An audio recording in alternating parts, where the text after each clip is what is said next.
Hey there, everybody. Welcome to another edition of the Fantasy Basketball Podcast. I am excited today. I'm very excited because I am joined by a special friend and a special guest.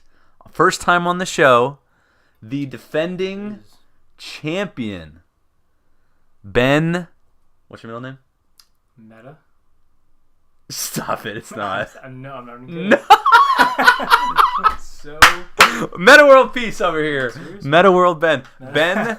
Ben Meta for show. I'm gonna start calling you that. That's hilarious. Yeah. Dude. Ben, welcome to the show. I'm glad to finally have you on. I know we've been trying to work this out to where we could have this because we want to hear from our defending champion. So first off, before we go into any specifics, I'm gonna give you the mic. This is like an Oscar thing, take this right? home? No, that's Okay. too nice. I'm sorry.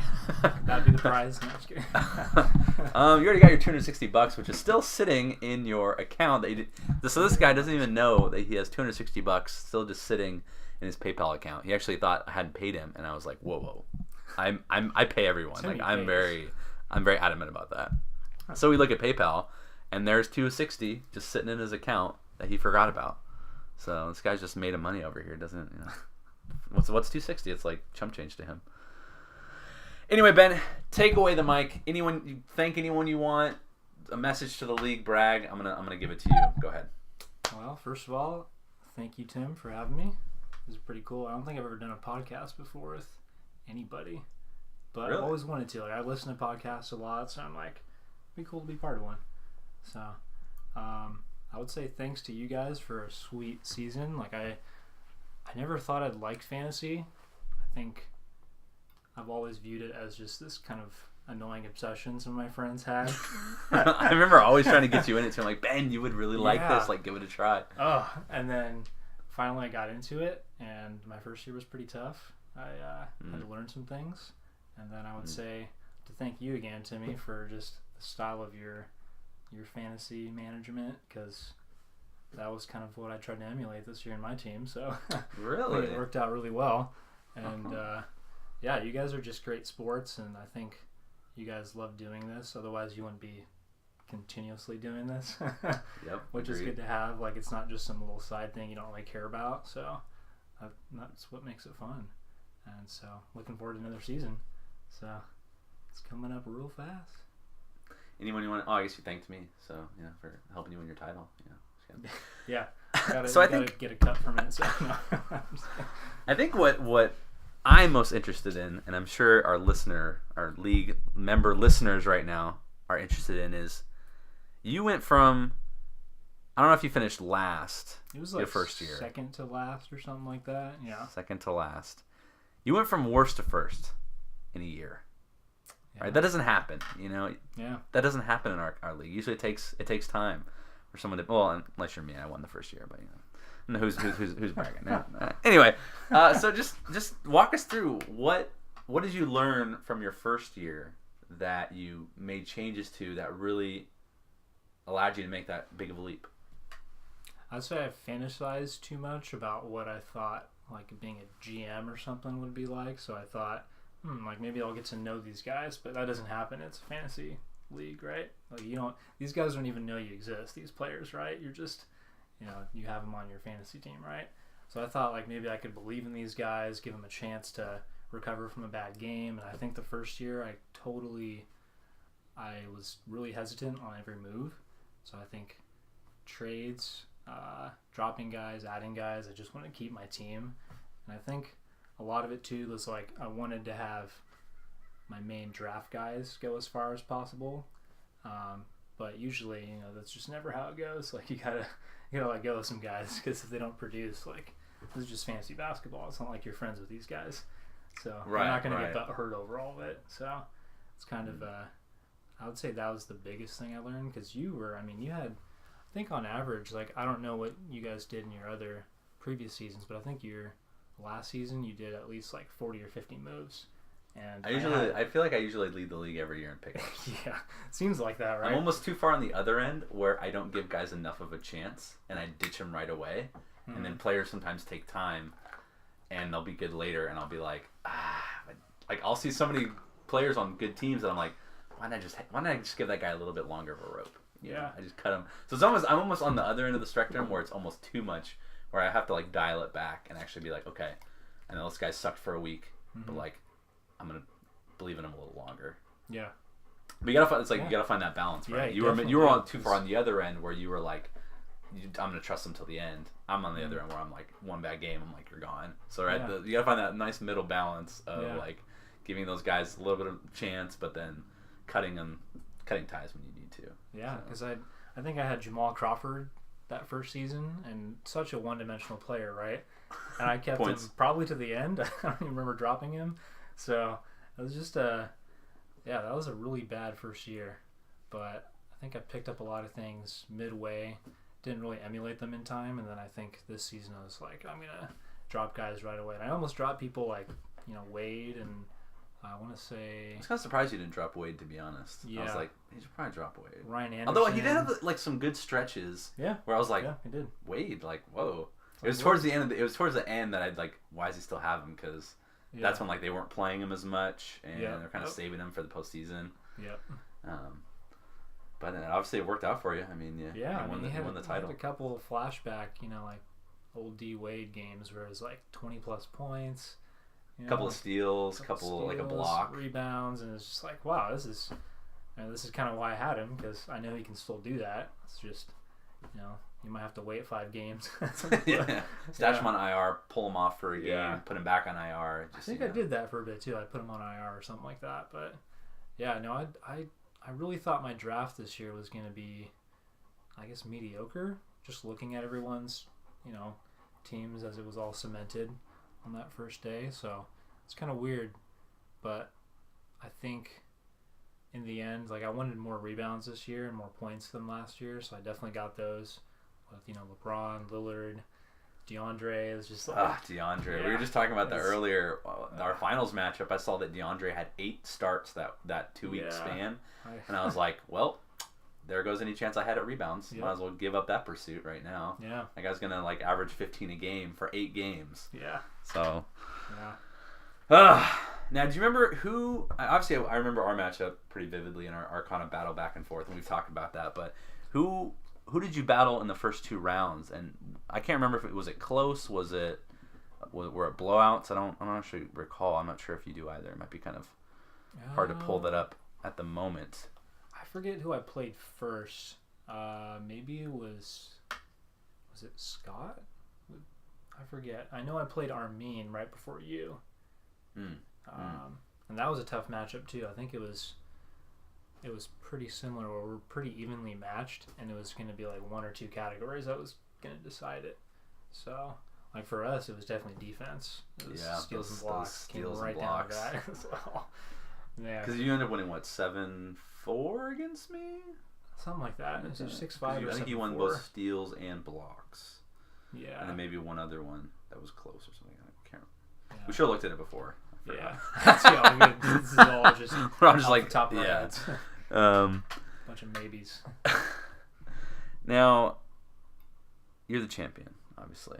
And so now you are going to defend your title going into next year. Yeah. Right, we're glad to have you back. I was shocked that you were even questioning not coming back. I'm like, Ben, you just can't like walk out in the sunset. Like, you're not Peyton Manning. You're not, like 40 years old and like can barely like look at the screen. You're like, like you got years left. This is your prime. You're in your prime right now of GM ownership.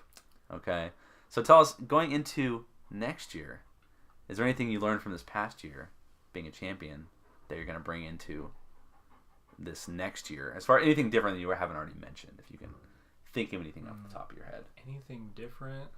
I think I might start even earlier dropping guys. Seriously, because I want to say I kept most of my team for a good maybe 5 weeks or so. Like, I definitely held on to players like Ryan Anderson way too long. I think it got to a point where it was like he wasn't even getting boards anymore. It was just like 6 or 7 points, hardly any threes, and I wanted him 4 threes. And he was good the year before. He was really good. He was just solid, like 14 points, I think 6 boards. Yeah. And so I just lost the playing time in Houston. I guess I would say certain players that shined this year. definitely want to look at them this time around, like Jokic.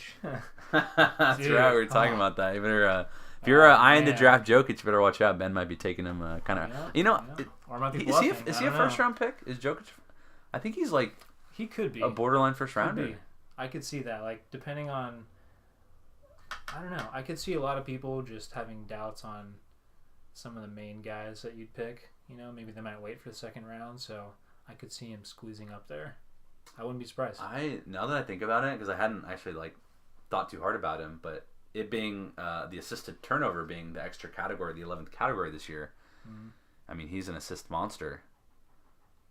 I think he might be a first round pick. I'm trying to think of who I mean, obviously you take guys like Big Cat and Davis, and you take Harden and Westbrook probably over him. You take maybe Kawhi over him, maybe Giannis, right? You take. Mm-hmm. I mean, I guess you'd maybe take Wall over him, even though Wall had a pretty tough year last year. Just because I mean, the assists are going to be there as long as he stays healthy. I know Tyler, if you listen to this, that you're probably not going to draft John Wall because he busted huge for you. But maybe double down on him this year, because what are the odds he does it again? Maybe I did that in football. I drafted Rodgers last year when he got hurt halfway through the year, right? So this next year I'm playing the smart owner, where I'm like, I'm going to double down on Aaron Rodgers, right? Because like lightning doesn't strike twice, right? Like there's no way he's going to go for the year again, right? Yeah. So I draft him again. First game, I thought he was out for the year when he took that hit. I don't know if you saw. He took a hit like hurt his knee really bad and like left the game and had to get carted off. And I was like, are you kidding me? I literally like this can't happen. But obviously he's okay, which is fine. But so maybe double down on Wall, because maybe this is the year that he finally, That's one thing as an owner I've learned, is to not hold grudges against any player. Oh, yeah. You just have to immediately drop it and go, you know what, they screwed me last year. Oh, well, like I'm going to take them again. Yeah. That's probably the time you do need to take them, is when you are mad at them for screwing you, because the next year they're probably going to rebound. Yeah. So you got to, Yeah. Luckily, I mean, it'd be cool to be a GM and have like relationships with the players and all. But that was how I kind of viewed it. I mean, that would completely change everything. Yeah. Because we just put like point guard in a point guard spot, right? They actually have to like worry about fit and personality and contract situations, and I think about that sometimes, because obviously like we're sort of being fake GMs, and I like, oh yeah, I could be a GM, like this is, but it's like no.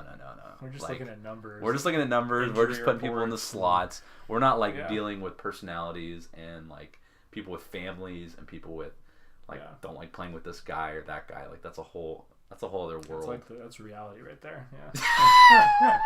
That's a good way to put it. Yeah, that's reality. Oh man. I think the NBA season starts pretty soon. Our draft, just for some informational for you guys, the draft is October 14th. Probably we're looking to bump it down to about 1 or 2 p.m. start time. That way we can get Brent to join us. We should have at least 10 people there, 2 people on the phone. Chad and Ronil will be on the phone, because Ronil's in Arizona and Chad is in LA. But other than that, we should have a pretty good turnout. I got the draft board already. But Ben, I'm trying to think of some more questions to ask you right now. I'm honestly kind of blanking. But why don't you tell the league a little bit about yourself, actually? Like, when did you start liking basketball? How old were you when that happened? Who's your team? Who was your player growing up? Give me the details. Oh, start from the beginning. Those are great questions. I think the first introduction to basketball for me was, I mean, when you're a kid, sometimes you just don't realize even where your influences come from, when you really think back, like to when you're 3 or 4 maybe, because those are your toddler years, right? So I think I'd maybe just seen people playing at a park, right? And I know that I had it was one of those weird little toy baskets that just had odd toys in it, probably like fake vegetables and stuff, just to act like you're playing kitchen as a kid, right? And so I would actually take the oranges from that set and I would throw them in the basket, and I would just prop it up on the top of my couch. And obviously, like I think a kid could come up with that idea, right? And in his mind, like, invent basketball in his own way. But I'm pretty sure I'd probably witnessed it at a park or something like that. But it wasn't really until I watched like the Kings play that I really loved basketball. So that was like third, fourth, fifth grade, and they're just getting real hot. And then, man, had those tragedies though. But let's not talk about that. Like, let's talk about the good times. Past that. What the good times, man. Yeah, but that was where I really learned like basketball could be. I mean, you could be really fluid with it. You could be stylish with it. Like the Kings were just styling back then. They could play the way they moved the ball, all their guys together so beautiful. Well. No stars, just a bunch of guys playing like team ball. You don't you don't really see that very much. Like it was other than maybe like you could say the Warriors kind of do it, but I mean, they have like all the best players. So I always saw them as like an actual professional demonstration of having a love for the game. You know, not just trying to get like headlines and having a big market, all that stuff like that. Like they just love playing basketball, and they can work with all their guys like that. And so I didn't really start playing like organized basketball until 5th grade, and my mom always just didn't want me to get injured in any sort of sport. No, so you had one of those moms. Yeah, one of those moms. Oh boy. Still love her, you know. Like, I'm sure I'm going to emulate some of that in my own kids. Hopefully not. Please don't. Too much. Yeah, I don't plan to, but let them get hurt. They gotta just that's life, man. You just gotta get over those things. And so I didn't. You know what they say though? They always say that you end up marrying someone like your mom, so you better be careful about that. That's true, man. no, my mom's awesome. It was when I was 10, I would say, when I started really learning how to play with the team, because I would just shoot on my driveway, and it started off with one of those little tiny I don't know if it was like Fisher Price, that toy brand. I don't know if they made hoops, but it was one of those little inflatable plastic balls that you just shoot in a plastic hoop.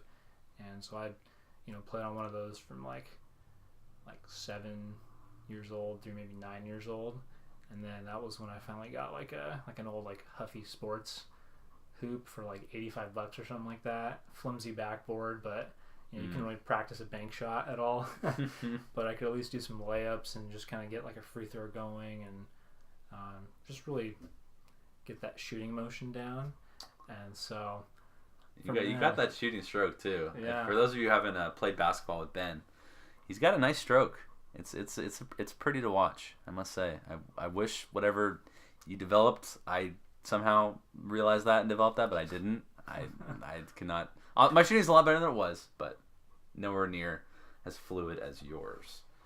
So anyway, continue with, because I know you played for some teams. Yeah, I played in junior high and high school a lot more seriously. Like it was kind of like a community rec league, really, in like my 5th and 6th grade years, and then I think it was La Sierra Community Center. Some of you guys might know where that is. It's in Carmichael, but I think it might have been an old high school back then, but it just got turned into like a community center or something like that. Kind of forget the history on it, but there's nothing like the old smell of the gym when you walk into that building. Mm-hmm. So that kind of was there in my beginning years of basketball, so that was kind of cool. It was very weird though when I got into high school, because I kind of obsessed over it a lot. Like I would say to an unhealthy degree. Like I kind of made life center around basketball. I tried to see everything through the lens of basketball, which obviously basketball is just a game. So I would kind of view things in that way, and I think it took over my life for a while. Like that was when I got really into following stats too of different players, and like you asked earlier, like who I really loved watching growing up, and I would say like I loved Bobby Jackson a lot. Like Bobby J. Called him like Livewire. What else? There was like another nickname, Spark Plug. I don't know, something That's like that. That's what he was, yeah. Yeah, until he was. He came off the bench and just lit it up. So I loved watching him. I liked MJ, of course. Like I had this old CD that was just kind of packaged with my first computer, right? Like they just give you like this little catalog of trial versions and stuff back then in the world of CDs, right?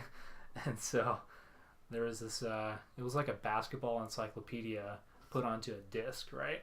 And so it had tons of highlight videos. Like you could watch cool. like MJ, Magic, and like some David Robinson stuff too, I think, and just all those teams, Larry Bird, Jerry West, all that stuff. So it kind of spanned a ton of decades of basketball. That's a cool CD to get. It's really cool, like to have that as a kid. You know, and you have this like video encyclopedia of these players. Yeah, you just kind of got like a well-rounded development for basketball just like that. So it was pretty cool. Like that was kind of like the inception of all of it, and then actually playing that took like some organized basketball, and then like working hard to get minutes and playing time and stuff, which was rough in my high school years because I was pretty small during that time, and I ran cross country and stuff, and it was just you could never put on weight. So like when you got to like the junior and senior years, it was tough to really get physical with everybody out there. Like I could still shoot well, create space and stuff, but I had a coach who didn't really like 3-pointers. He didn't really appreciate it. That probably would have been me. I would have been the coach. Yeah, you do love the I would have like just resented you because you could shoot.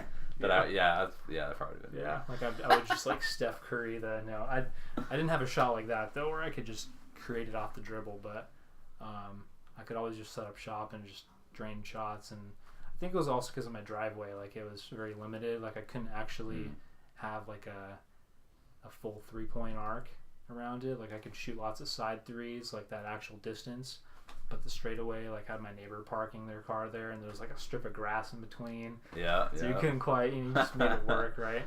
So that was a lot of practice that I did out there. So that's kind of where my shot came from, because you couldn't really dribble everywhere, so you just kind of stand around and shoot.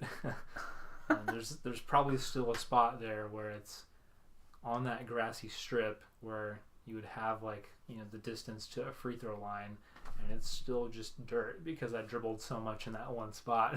So I was just pounding the grass out. Okay, yeah, I remember, because I remember actually memories are coming back when we stopped at your house before a hiking trip, and we actually were shooting around in your hoop, and now I'm like, grass spots. Now I just remembered those grass spots that you have that are around, and they were brown at those points you're talking about. Yeah. So. Yeah, you made it work. That's what you got to do as a kid, dude. You got to do that. It's like Tim Duncan made it work, right? Somehow. Yeah, lots of other players too. So, yeah, it was really. I'm curious as to the players in the encyclopedia that you talked about, like all the old school Bird, David Robinson. Like, was there a certain player in that group that you would most watch, or you would most like model your specific game after? As far as like the way you play, was it Bird? Like maybe you watched a lot of Bird and you liked watching his highlights, and you like I'm gonna play like Bird. Or I'm just curious if any of those players like stood out as far as you either enjoyed watching them a lot, or you watched them more than the other ones, or you like I'm modeling my game after that guy. I think most of the players I didn't try modeling my game after at all. I just loved watching them. But then I think the first one I really tried actually doing maybe like a signature move of theirs was Hakeem Olajuwon. It's his dream shake. So, because when I was in junior high, I was still kind of the same height as a lot of people, and some guys just had that like guard ability developed, and for me, like just being able to only shoot really, like they just were more confident with their dribble, so they kind of just stuck me down low as a forward or just in the low post. And I think there was 1 or 2 games where we didn't have our center, so I just filled in for that. And so that was when I would just try things. I'm like, well, I don't normally play this position, so it's not like my coach is going to expect me to like keep this up. So I'm just going to try the weirdest stuff I can think of.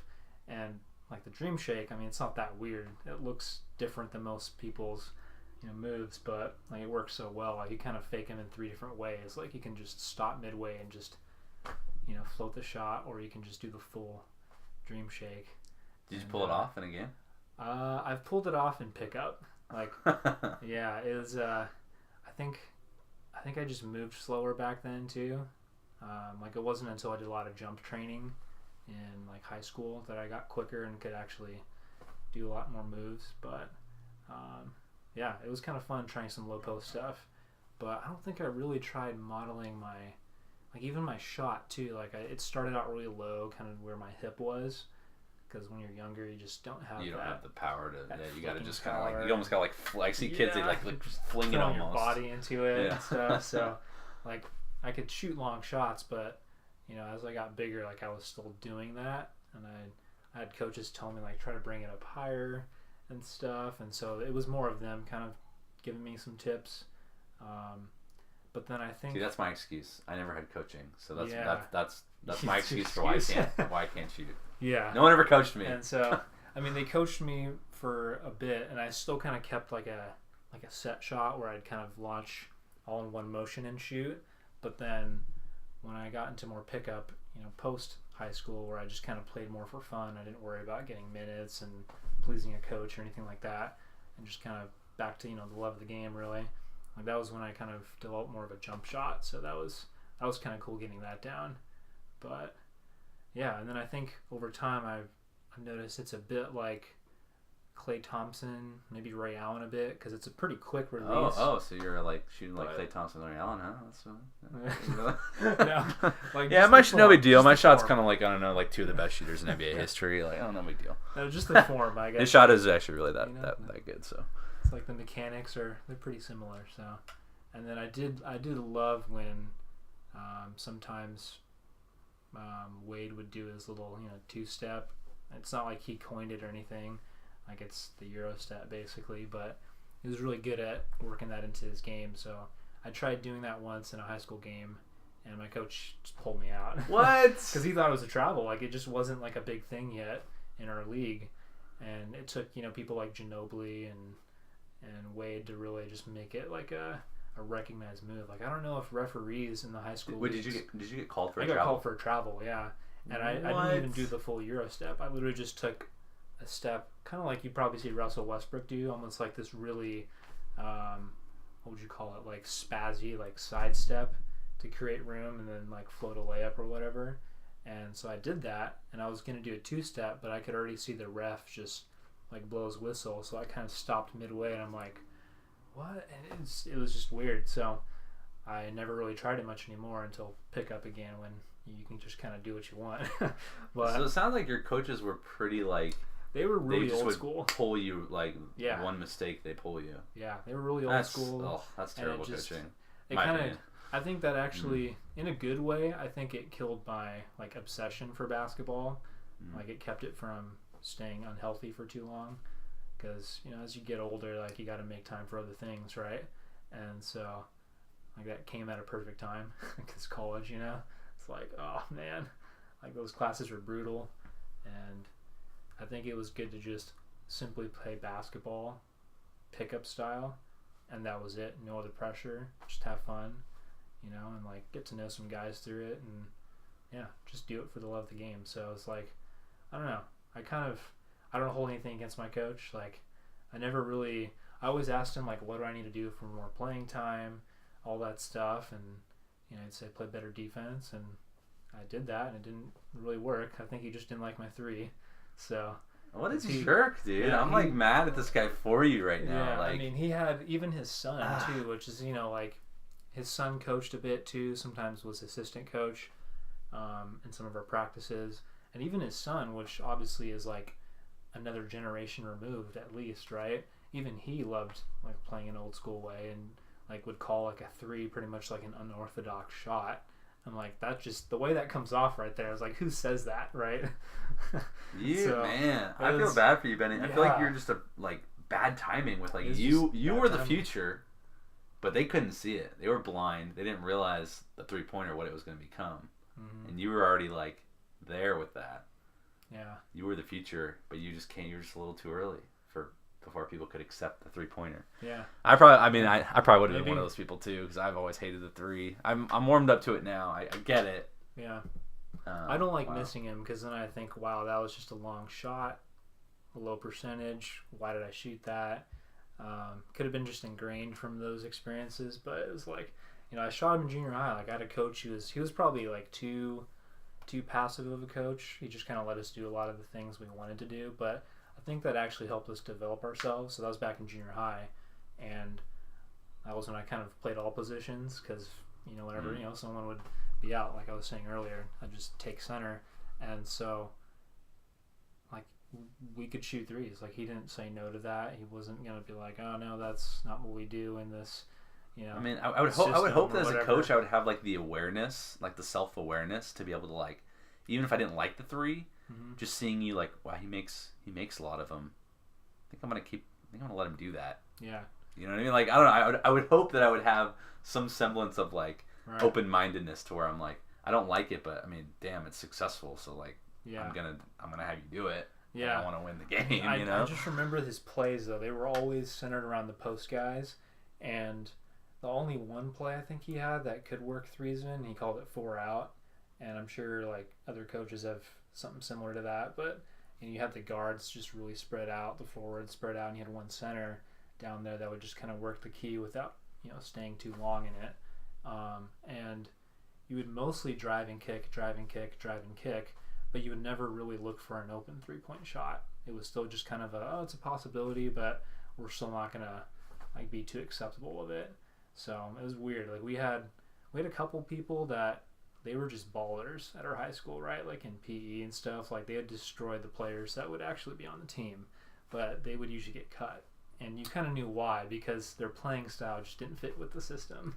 And so I kind of realized that too, but I still wanted to play. So I probably would have loved basketball more during that time. Like that was just kind of like a weird, almost dark time, because I still practiced when I could, still watched it, watched the NBA, all that stuff like that.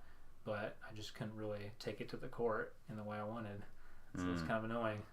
It sounds like you almost like you could. It's just like you just had bad luck with the timing, Like if you put you in like today's world, right? Coach sees like, oh man, this dude's hitting. Okay, like he'd probably have you out there like all the time. Like I want Andy to space the floor. Ben's out, like, you know what I mean? I feel like that's just you just were dealt like a raw hand.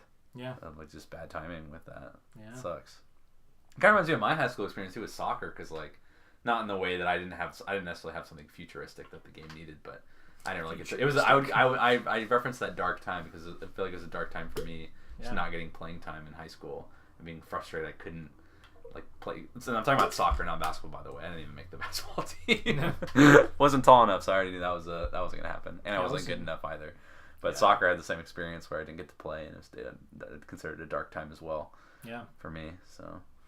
Yeah, I was also in a I was in a D5 school. That's a thing. And so it was super tiny private school, and it was like 300 people total from like junior high through high school, right? So your graduating class was tiny. You always had a good chance making it on sports teams, and but still you had that there. You had a coach that was like, we're doing it this way, and you were sometimes cut for weird reasons like that. So it's always it's frustrating. Like I remember in junior high, like I kind of saw where my game could go, and I wanted to go that direction, and I noticed some of the ballers there that were great at pickup. Like they kind of played similarly, but they were obviously way better. Like they were like sophomores and stuff. And when they got cut too, I was like, oh man, what am I about to get myself into if I join and like they take me and all that stuff. And yeah, that's what happened. So, but it's like. And did you guys ever have success as far as like winning titles or being in? Yeah, we had a solid team. Like we could actually keep up with like D4 teams, and there were some tournaments where some D3 teams were there too, and we actually almost beat a lot of them. Like they were always close games. So we were a solid team, like defensive minded first. Like it wasn't about having like a star player. So I liked that aspect of it. Like you're more like the Kings, and that you more of a team orientation as far as just give the ball to Joe Schmo and get the hell out of the way. Yeah, except our offense was just so ineffective though. So it would always turn into like one of the big guys just going like, screw it, I'm gonna like turn around and just bank it off the glass, or I'm gonna, which I mean it was a higher percentage shot, so I think that's why they just kept going with it. But we always caused lots of fast break points, which I think kept us in a lot of games. So. A lot of guys we had couldn't just create off the dribble. Like they couldn't really. Most can't. It's definitely like a rare. It is, yeah. A rare thing. It's more mental even than physical. Just having the confidence to do that. Totally is. Walk me through your best game, like as a high school, or maybe even So let's do it high school. Even like your best. Like, did you have a game where you just like you were just on fire and you just lit it up? Or was it more junior high? Was it more junior high? You think you had like a game like that, or? Yeah, in junior high, I had a game like that. Well, I wouldn't say I was on fire. It was more like our whole team was. But I was just making all kinds of shots, like different layups I thought I could make, a couple threes, and I was being played as a forward too, and I was just like scoring in different ways that I didn't think I could. And when you're in junior high too, it's like you're still kind of figuring things out. And so it was just like a big confidence boost, right? And so I would say in high school, though, a game I had that was amazing was we weren't absolutely like crushing a team, but we had a comfortable lead, and we were going into the fourth quarter, and I got put in, and I just scored like 10 points straight, just like that. On threes? No threes. No threes. And so I was just doing things my coach probably didn't think I could do, because usually I would just be shooting threes, right? And so I'd be driving in. I got a couple steals, and that was also the game where I was like, all right, I'm gonna try that move. The two-step. Did he pull you after the? Yeah, he pulled me because he wanted to get like even deeper bencher players in. Was it out of hand, the game? Yeah, it was kind of like, okay. we don't really need to do anything like fancy or try anything. That's like when you. That's when you try that stuff. Though, is when like an out of hand player game. does that, right? A bench player, like that's the only moment he can do anything. So that was, I seized it, but whatever. Like I still loved that game. It was awesome. I had a few like reverse layups where like I just did like a quick backdoor cut, king style, right? Off the elbow. But man, it was. I wish I had more games like that, though. Did you ever have a game winner? No, never had a game winner. Really? I'm kind of stunned by that. I feel like you must have had a game winner. So my coach, he did use me in those ways. Like I was pretty deep bench, not like deepest bench, but like, if you were to have like a secondary five, I was like the fourth or fifth guy. And he usually loved to keep it to like 9 guys playing most of the game, like 8 to 9 guys. So I'd always see like 5 minutes of playing time. And you can't get warmed up at that point. Like at that point in the game, it's like your warm-ups in the beginning meant nothing. Like you were like shivering on the bench basically. So like you just didn't feel useful. But he did use me for like game winners, and I only attempted one. I'm guessing it was whenever they're down by 2 or something, or needed to tie the game. They're down by 3, and then it's like, all right, fine, we'll shoot a 3 now. Let's put that in, right? That's rough too, because I'm like, coach put me in, but then I'm cold, so I don't know if I should be taking the shot right now. But he put me in, or if we needed a free throw too, he put me in, and I know I've made like some. I think there was one game was pretty crazy. Like we had a guy. I mean, it got pretty heated, and then a guy got his face shoved into the floor, and he had to get stitches. Like his chin got busted open and everything, and it became this whole big like league deal too, where they like I think a parent like reported it in some way. It was just, it got like really out of hand, like probably more than it should have been, because I mean sports can get heated like that, right? Yes it can. I got put in for some free throws because we had to shoot 4 in a row after that, because it was like a double T basically, and then an ejection. I think in high school it's like 2 free throws for a technical or something like that. It's been a while. So you had to make 4 straight? Yeah, and so they just put me in for that, and then I made all 4 of them, and it was boy. Our team just like took off after that and like crushed them. Oh man, it was pretty awesome. Yes, please. Yeah, that was a memorable game too. But did you ever consider playing in college? No, it was a dream like when I was a kid, but I mean once I hit like freshman and sophomore year in high school, I knew I wasn't going to be that big. So like 5'9", you're not going to really make it that far. So you might be able to play in college still, but it's still going to be tough. I mean, what's his name? You have to like really stand out. Yeah, what's his name? Berea? Is he like 5? He might be like 5'11". I know Isaiah Thomas is like shorter than me. He's like 5'7". Yeah, Isaiah Thomas is like 5'8", 5'9", something ridiculous like that. Which, I mean, he's in the NBA, and he had some. It's possible. You have to just really stand out. Yeah. Crazy. I mean, the way he has to create a shot when he plays is insane. Like when he's driving in, it's like he has to kind of shoot it from behind himself, or just kind of do like a weird Kyrie movement. Like maybe go through the guy's under his legs, and dip out for a little layup. Yeah. Climb a guy for a dunk, something like that. Is there a player in the NBA who has like a playing style that's like, just think of someone who's like the exact opposite of like the way that you play, but you like love the way that they play, and you'd be like, if I had to trade, I would trade my like, because you're a shooter, you're more spot up shooter. You like to drive, you like to move it around too. But is there any player that like they play totally completely different than you, different skill set, that you're like, if I could trade, I'd trade with that guy? It's even harder. I'm even thinking myself who I would that's- choose. I know actually, how about this? First off, is That's a your sweet player question. comparison? Because for me, my player comparison, the way I play, I'm like a Patrick Beverly type, or like a Matthew Dellavedova. I'm that guy who's like, my defense is always going to be there. That's number one. Your I will face shut is down like- whoever you put in front of me, unless they're like big and can shoot. Then I'm kind of screwed. Yeah, you're like Dellavedova, where you play with your head, like you literally play with your face. Just, no. But if you put me on anyone who they can only like, they're smaller and they can maybe only shoot and drive, or if they're bigger but they can only post, you can shut them all down easily. Even a big guy, I can usually shut them down unless they're massive. But if you're big and you can shoot over me, then I'm screwed.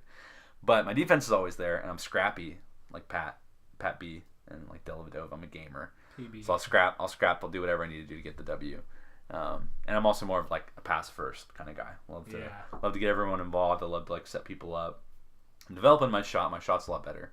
So that's my player, I'd say, comparison NBA. Do you have like an NBA player comparison? Like oh yeah, that's like I'm Klay Thompson, or I'm Ray Allen, or that's who like my game is like most similar to. I have to say, lately for sure, it's a lot of D Wade and Klay Thompson. Like I was saying, like those, Klay Thompson, I would say mainly because of. I'd say you're more like Klay, because shot. I don't think you do as much ISO as like a Wade does. Yeah. You definitely are more. I'd say like a Klay, you do a lot of off the ball. Mm-hmm. You'll spot it for shots. If it's not there, you'll fake. You'll go in. You'll spot it for a better shot, or take to the hoop. And I'd say Wade still, just for he likes to adapt his game, and I've done that lately. Like I've tried some weird scoops and stuff, done some fakes I never would have like incorporated before. There's a lot you shot. can do. And then I would say I like doing bank shots, like just a little turnaround bank shot off the glass, like that. It's just so effective. I used to want to play like Nowitzki, where I could just like have a little, like a.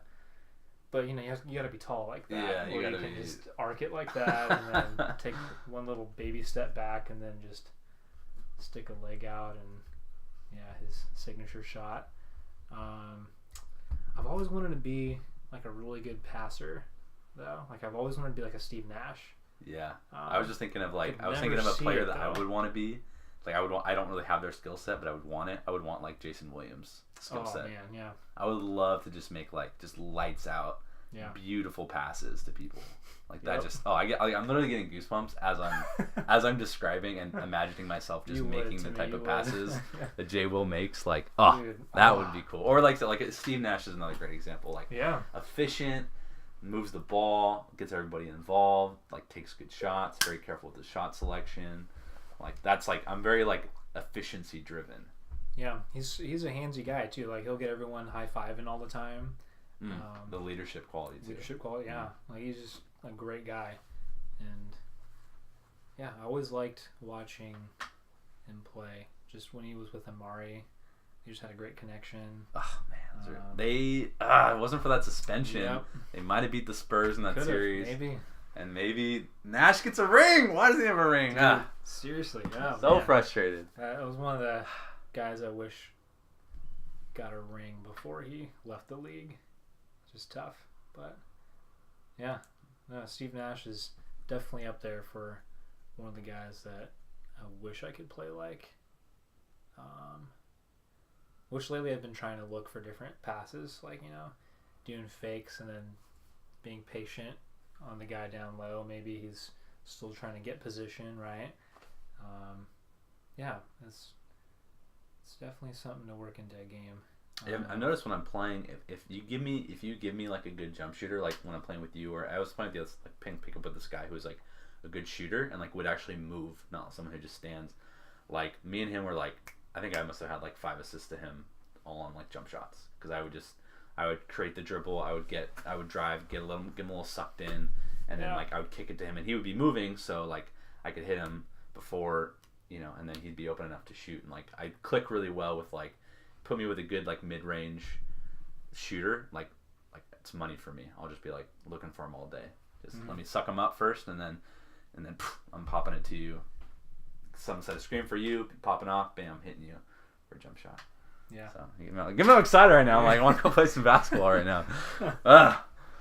Man. You got to join my the league that we do, the Sun River League, next year, and be on our team. Yeah. We need shooters on our team. We always struggle to have when shooters. does that start? Is it like a starts in fall? January. January. Okay, January. But you should definitely. It's a good it's a good level as far as like. There's not just like ridiculous dudes, you know. Yeah. Like it's all like, hey, like I can play with these guys. Yeah. You know, it's not overly crazy, but you have to join our league. But anyway, Ben, is there anything else? I think it's about that time. Is there anything else you wanna say to the league as far as this next year? You know, are you gonna win it again? Are you gonna? I mean, hopefully, it's a rematch of us in the finals, and that'd be kind of cool. Yeah. Defeat you. We'll, become like a nemesis for me, maybe. Be kind of nice. But then at the same time, too, we don't want it to be like a Patriot situation where like we're winning every year, right? Like, you know, we need some other people to sprinkle in there. So maybe we'll take the foot off the gas pedal this year. Let a couple other people in the finals. That's not happening. Never. I can never do that. Maybe I'll draft Rondo again. We're high up. What, second round again? The first, yeah. Oh man, that was embarrassing. I think we all knew. We're all like, "Oh boy, Benny's new." Yeah. But I enjoyed that you were a new owner, but you didn't. Because what I worry about with new owners is them making like really horrific trades. Yeah. Not because they're not smart people, but just because like it's a new. You really have to like change your perceptions of like you really like a certain player. They have great name value in the real NBA. But then their fantasy stat set is like crap, right? So you can't trade for that. And that's something I'm always watchful for with new owners. Like how quickly they pick up on, okay, like they love Otto Porter, right? Mm-hmm. But like no casual person knows who the hell Otto Porter is. No. Nobody, right? True. But like we know who Otto Porter is because we're like that fool is like a top pick, like second round pick probably this year. Because like the stats and the efficient, right? So like, but no one ever so it's you made a very fast adjustment with understanding name value versus statistical value, and obviously that showed by you winning the title. Yeah. So, congratulations again to Mr. Ben. Thank you for coming on the podcast today. We got to learn a lot about yourself as a player, talk some NBA and some fantasy, and we look forward to having you on again sometime and joining me. Hopefully, these podcasts will start up more consistently once the season gets going. I'll try to do about one a week to keep us all. And I'd love more guests. So if you're interested in being on the show, let me know. We'll get you on. Anyway, guys, you have a good one. And we will talk to you soon. Peace.